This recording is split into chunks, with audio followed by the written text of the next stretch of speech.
Okay, everybody. I think we'll get started with our second forum of this semester.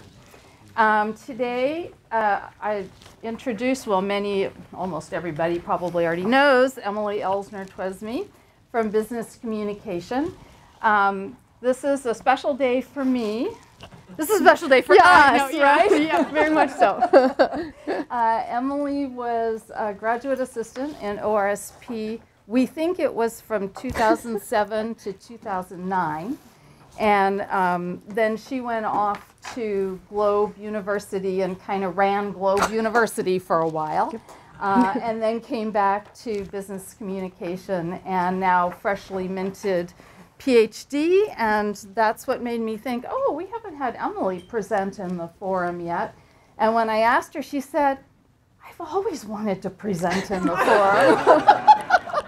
We could have asked her sooner. I thought of it. So anyway, Emily's going to talk about her dissertation research today. Let's chat. Okay, great. Thank you. Thank you, thank you. Yes, I'm very excited because I planned these for 2 years and I always sat in the back thinking like, wow, how great would it be to give one? So it's exciting to be here. And thank you to Karen too, because I am pretty sure I wouldn't have gone back to get my doctorate and do all of that had you not been my mentor for this long. So thank you. But yeah. Yeah, okay, so today we're going to talk about Let's Chat, the positive impact of supervisor motivating language and its impact on employees and students. Okay, so you probably already know this by now, but how you talk to people matters very much, right? And so if you have ever watched even one episode of The Office, you know very quickly that Michael Scott is like exactly the kind of boss you don't want to have, but also that you don't want to be, right? Like I don't think he's malicious in his intent, but he really just doesn't know how to talk to people, and he's very often like rude and hurtful and things like that. And so when I started working on my dissertation, I was very interested in thinking about how you help students who are a few years out of school, because I'm the advisor for Collegiate DECA, so I watched a lot of my students sort of like progress and think like, how do you take somebody who's 2 or 3 years out of school and help them become a manager and become a leader? And then the more that I read with my doctorate, the more I realized that like that's a really great question, not just for college age students, but for everybody, because a lot of the literature talks about how important feedback is and how important supervisors are, but never like how do you actually improve, or what do you tangibly do? And so that's where I went on my journey. So you don't want to be Michael Scott, but what do you want to be instead, right? And so today we're going to talk about my dissertation research in hopefully 5 minutes. I'm going to give you the very high level overview and try not to go into the weeds too much, mostly because I want to have the opportunity to talk with you about what motivating language is, and so that you can maybe use this in your classrooms or in your workplace, or even just in our lives trying to be managers of, well, in my world, working with our child care providers and the folks who clean, do the lawn and things like that, that having that language in your toolbox is really beneficial. So we'll talk about the 3 components of motivating language. I will define them. You'll have some time to practice a little bit and get to know the people around you, and then we'll end with some goal setting and reflection. All right, so the first research question for my dissertation was, are motivating language theory and feedback orientation theory connected? And if so, does this relationship affect job satisfaction and job performance in the workplace?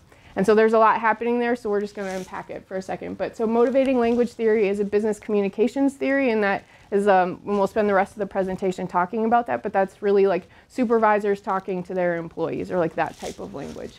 Feedback orientation theory is a management theory, and that really talks about like how open an employee is to receiving feedback and what things impact that.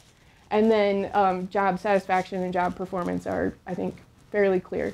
But so with motivating language theory and feedback orientation theory, because they're in 2 different genres, they had never really talked to each other. And so I had this moment where I was working on a paper and, like piles of stuff everywhere, and I was reading something in one literature and I thought like, wait, I have read this someplace else, right? So I'm throwing stuff, trying to find it, and find it that both of the literatures are sort of like talking about each other, but indirectly. So the feedback orientation people are saying, we know feedback is important. We know that there are other factors like the supervisor that are impacting this relationship. And in the business communication stuff, it was, we know the language matters, but there's other factors like the supervisor and the employee that are happening. And so it was like, so these two things should talk together, right? So that's where that started. And then after, I also am really, really passionate about practice informing research and research informing practice, and that kind of back and forth. And sometimes it can be really messy, but I think it's fun. So then the second part of the dissertation was, can supervisors be taught how to improve their motivating language use? And what impact does this have on employees? So, like we talked about, this research incorporated feedback orientation theory, motivating language theory, and then the training also incorporated training transfer theories from the management literature.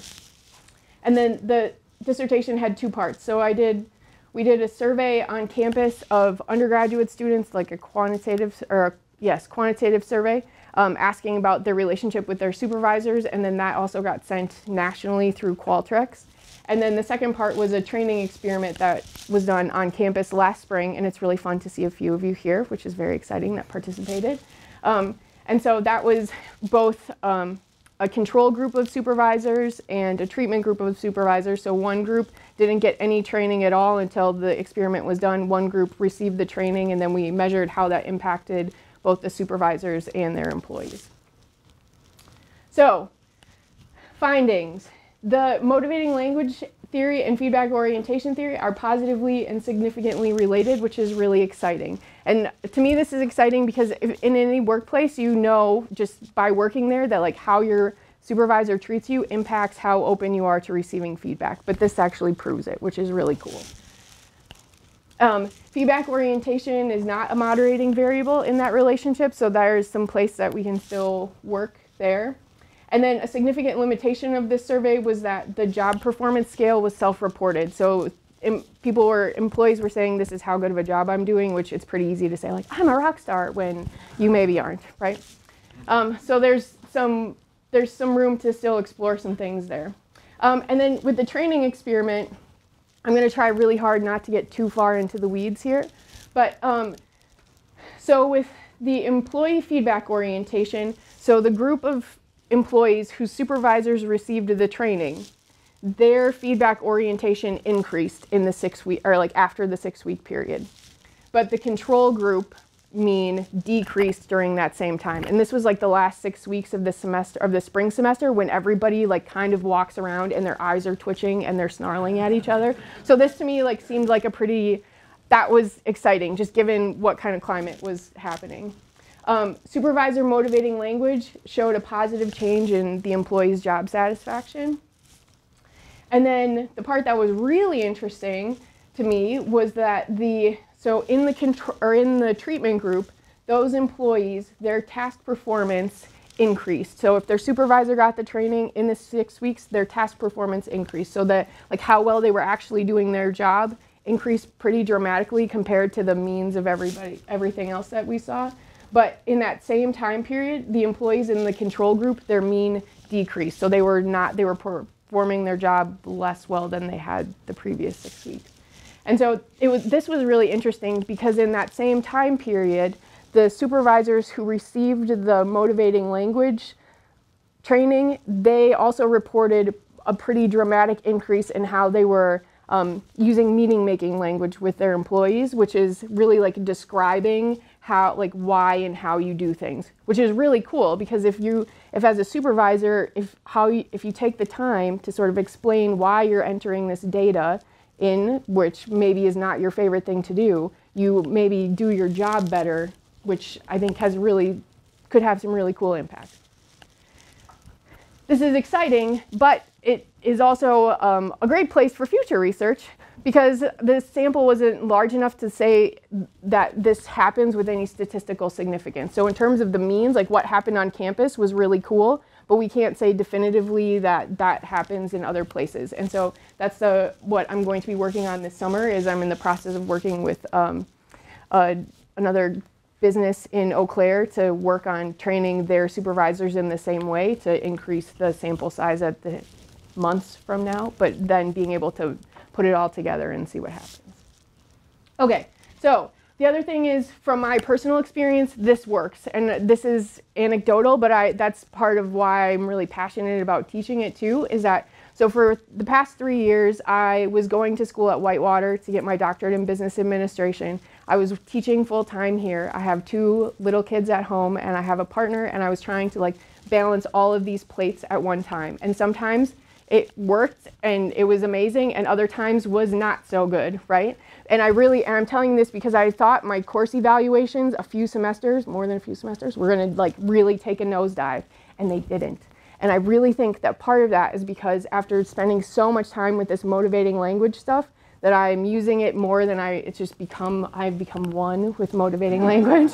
And so, but I think it really made an impact, and it really, really helped me in the classroom. So that's why I am excited that we get to talk about this today. So why motivating language? This is really great because it's specific and prescriptive. It's something that you can follow. It's not just like, talk to your employees better. What do you mean by that exactly, right? So this is very specific and prescriptive, and I'll show you that in a little bit. Employees will have a clear understanding of task specifics, cultural norms, and feel appreciated, all which will contribute to a higher self-efficacy. And self-efficacy is like how confident I am as an employee that I can do my job the way that I'm supposed to. The Mayfields have worked with motivating language for like 2 decades or more, so they've spent a lot of time researching this topic. And then they also found that motivating language has shown improvements in employee performance up to 17%, attendance up to 28%, job satisfaction up to 70%, retention, or the intention to say, up to 5%, and innovation up to 20%. Okay, so this motivating language business, what is it? It's 3 components. It's direction-giving language, empathetic language, and then also meaning-making language. And the important thing about motivating language is that in order to be most motivating, you have to use all 3 of these components sort of all at one time. And of course, not every sentence you utter is going to have all 3 of these components, right? But you get the idea that it needs to be mostly there. And then the other really important thing here is that supervisors need to walk the talk. So your actions really need to match your words. You can't, in a conversation, pretend to be empathetic, but then turn around and your actions show that like you really weren't listening to whoever you were talking to and you're acting in a different way. So the first part, direction-giving language. So we're just going to take the next little while here to go like step by step. So we'll talk about what direction language is, and then you'll have some time to practice, and then we'll move on to the next one. All right, so direction-giving language explains rules, structures, and values of the organization's culture. So this is language that reduces uncertainty through goal setting, vision sharing, and management by objectives. But really, this just means giving clear direction. So what information does an employee or a student need to be successful? Sometimes this might feel like over-communicating, but that's okay. If you're being clear, that's what people need. And I think this is particularly relevant, especially if you're working with students, because I was talking with a group yesterday, and we were preparing for interviews, and we talked about like what should you say your strength is, and what should you say your weakness is, and how do you talk about that? And some of the students were like, my weakness is I don't know how to do something if there's not structure. Like, I don't know how to just jump in. How do I talk about that in an interview? And I was like, oh, okay, like good conversation for us to have. But also I think that is really, that's something a lot of our students struggle with, but I think that's also what a lot of people struggle with is what do you do when you don't have that structure? And if somebody's not confident or they're not a go-getter that just like jumps in with 2 feet, how do you work with that? So I think this direction-giving language is important in that way. So direction-giving language provides feedback. So if people are doing a good job, tell them they're doing a good job. I think it's easy to forget sometimes as a manager to tell people like, hey, you're doing awesome. But those things, and just that simple sentence makes a really big difference. The flip of that is like, if people are doing a bad job, talk about how they can improve next time. Nobody's work gets better if you just sort of ignore all the bad stuff that happens. But in doing this though, make sure that you're focusing on what the employee can do something about. So maybe you have an employee or a student who works at a front desk and another customer, client, whatever, another student comes in and is just like irate and there's screaming or whatever. Like things don't go well, right? But when you go back to talk with that student, your employee, to say, okay, you can't change how this other person came in like screaming and you can't change that part. But what we can change is how do you deal with it? What sorts of resources do you have? What kind of strategies can you use? And that really will be helpful to that person. And then finally, use appropriate message channels. So this varies by department and topic and situation and individual. Is it, you know, like some people are really good with a one-on-one conversation. Some people are not good with a one-on-one conversation, and you have to start with an email. Sometimes you can, with a group of people, you can have a group discussion about it, but in some situations that would really negatively impact somebody. So you have to like know your situation. So here are two people that we're going to work with. This is Sloth and this is Owl. So Sloth has just completed a task on time and on budget, or for example, exceeded classroom expectations. Give feedback on his or her performance. And then this is Owl, and Owl botched a presentation at work or in class because she or he didn't prepare well enough.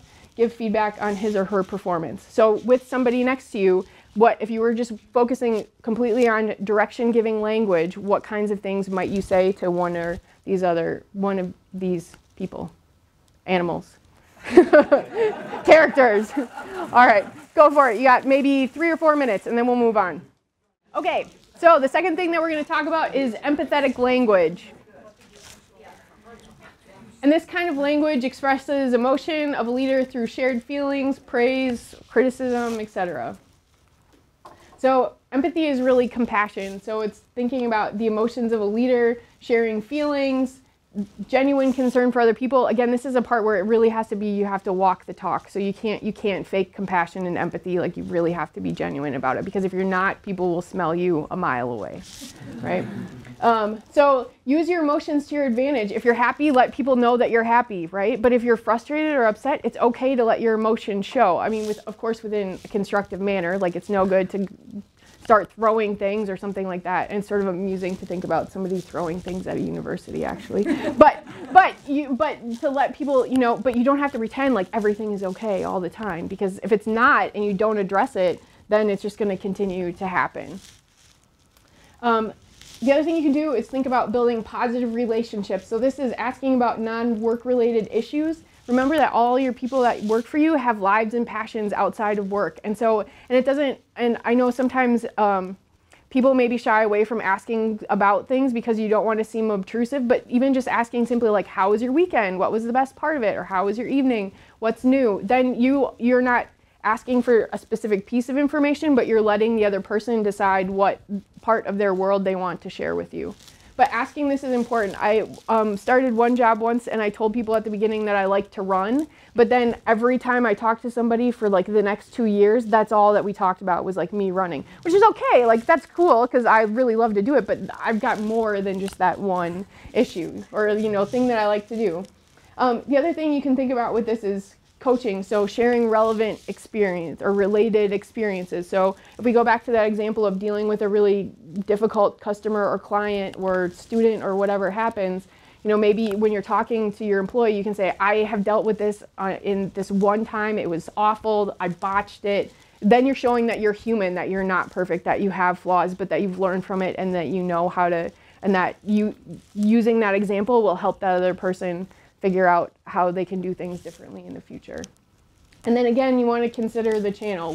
What's the best way to reach people, and what's the situation? Does it need to be, if your team collectively messed up in a big way, do you need to talk to the whole team together, or is it really better to talk to people individually? Or if everybody's doing great, what's the best way to praise people? But you know your people, so just keep that in mind.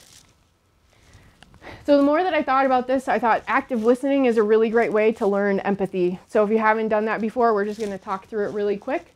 But active listening, and I think it's very easy with the world that we live in to, like, if I'm sitting at my computer and I'm typing, and somebody comes in and I say like, hey, how's it going? They say, I'm fine. I say, good. How's the project? Okay, it's going all right.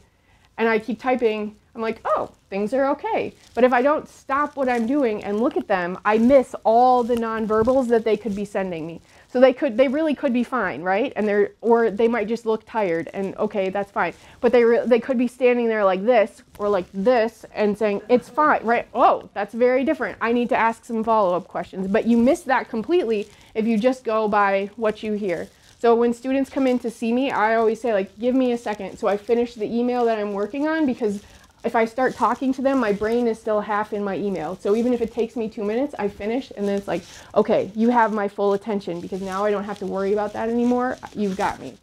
So concentrate on not talking when the other person is talking. Pay attention and look directly at the speaker.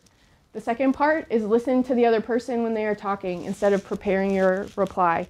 As an extrovert, this is very hard for me, right? Like it takes a lot of work and effort, but it's something that you can work on. And like we just talked about, pay attention to how the person is behaving and to their body language. Like what other cues are they sending you?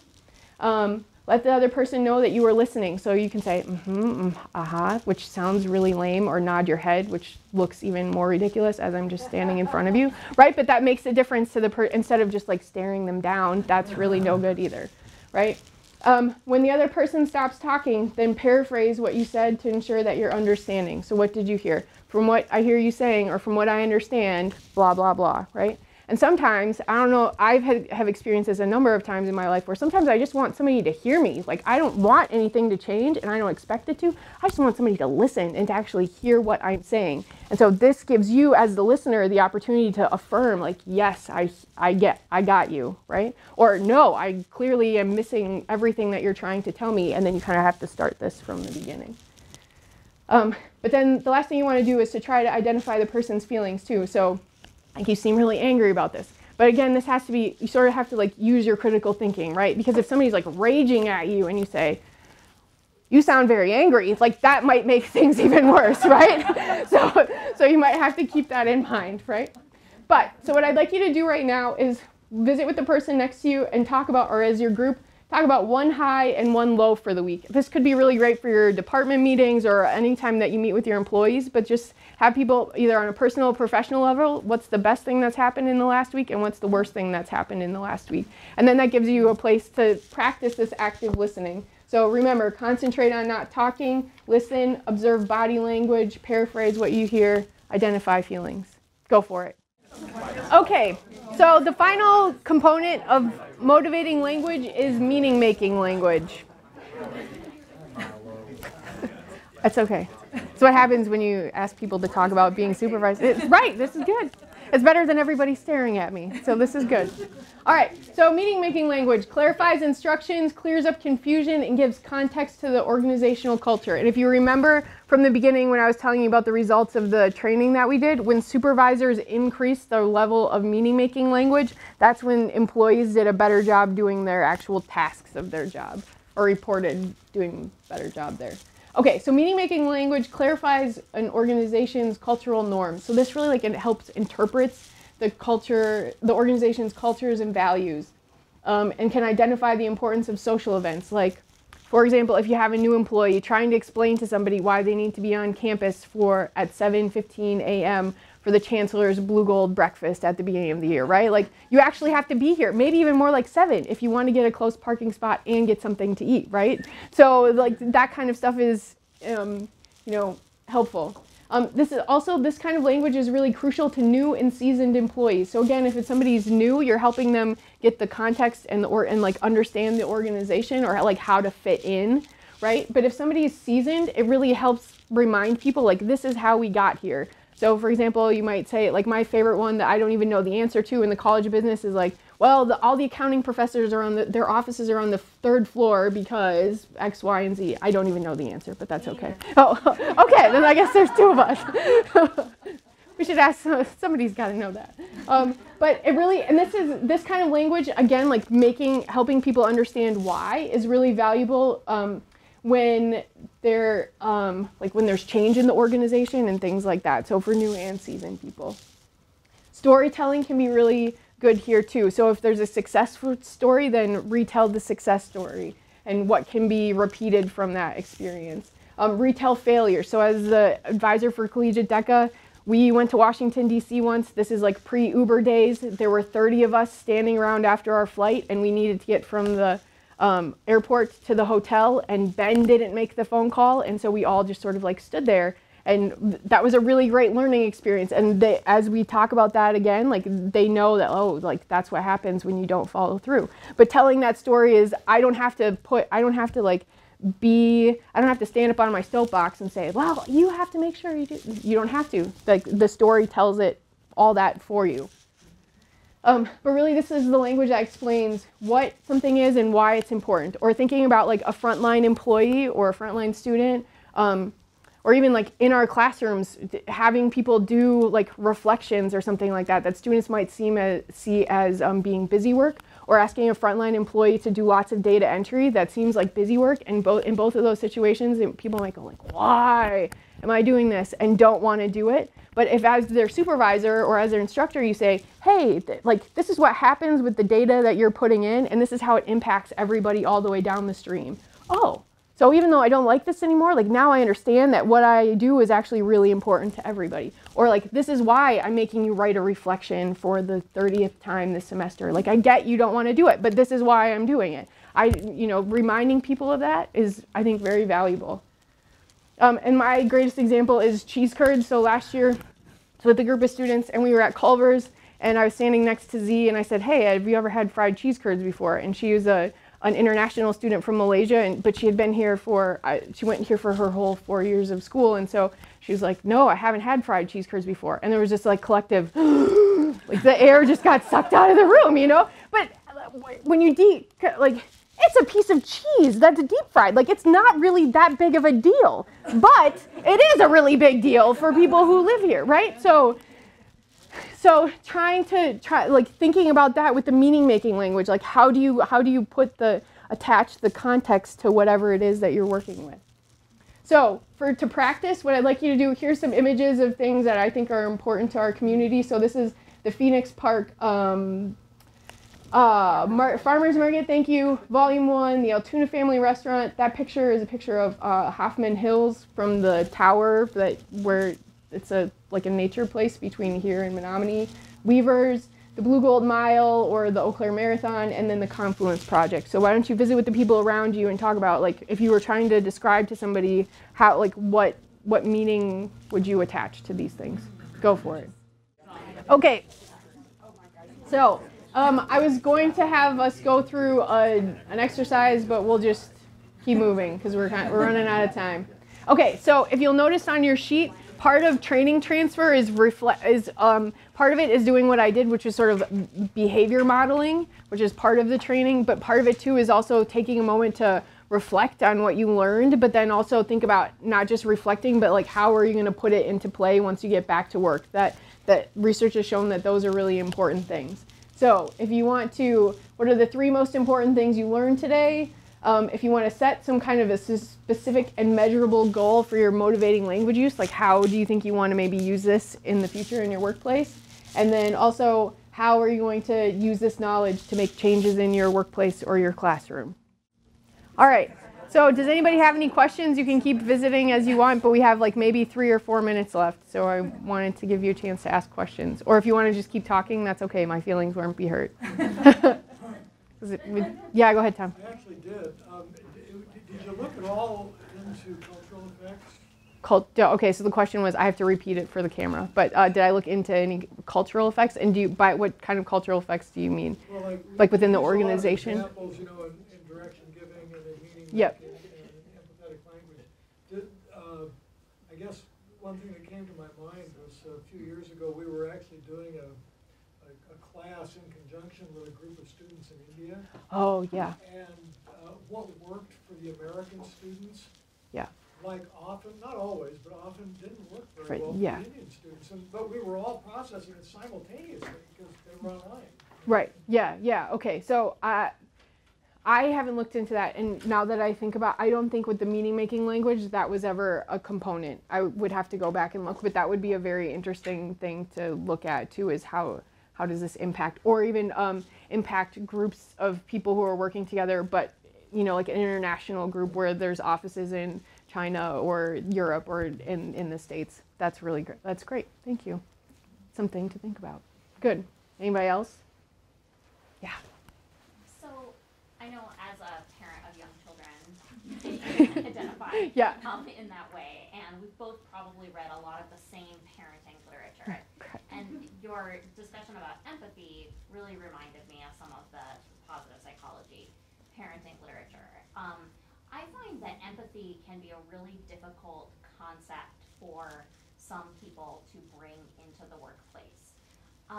So can you offer some examples for empathetic language that you found works with an employee or a student who isn't doing particularly well? Perhaps they're missing deadlines or they're not taking feedback or following Yeah, instructions. okay, excellent. So the question was looking at empathy with people who are missing the boat, but trying to figure out how to do it in the workplace, so Yeah. which is different than how you might handle it elsewhere. Right, I usually start with like asking, so tell me about how you think this is going, right? And just start there, because sometimes people will start to self-identify with like, oh yeah, I've missed some deadlines or something like that. Or maybe it's like not even on their radar. And so then that's a place where you can start like, well, you kind of missed this. Or depending on, I mean, that was very passive, depending on how your relationship is with the person, right? But starting to ask that question, or when I think about students sometimes, that can be a touchy area too.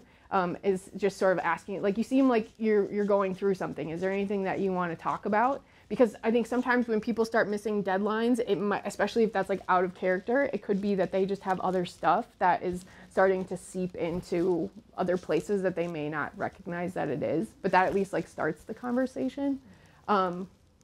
Or, you know, the other thing too, I think, is sometimes we forget to tell people what our expectations are. So trying to also too make sure that you are very clearly articulating what your expectations are. I was working with somebody a few months ago, and like a kind of a side project in a company, and she was like very upset that people weren't doing what they were supposed to be doing. And it's like, well, wait, but you haven't actually like told them that that's what your expectations are as employees. So you can't expect them to follow that if they don't know that that's what you want them to do. So does that help? Yeah, okay. But that, I think, at least gives you a place to start. And maybe they don't want to talk about whatever's going on, but then you can say, well, my expectation is that you are going to complete this on time and on point. And if you can't, then you got to, you know, you have to let me know ahead of time. And maybe you have to start, some people need more hand holding. So maybe you have to start like having like a weekly check-in, or even, you know, maybe if it's not a sit-down meeting, to say like, hey, where are you at with those 3 projects? Just so, oh, I have 3 projects instead of 1 project I need to be working on. Because sometimes that happens too. Good. Okay, anybody else? Great question. Okay, thank you so much for being here today. I really appreciate it.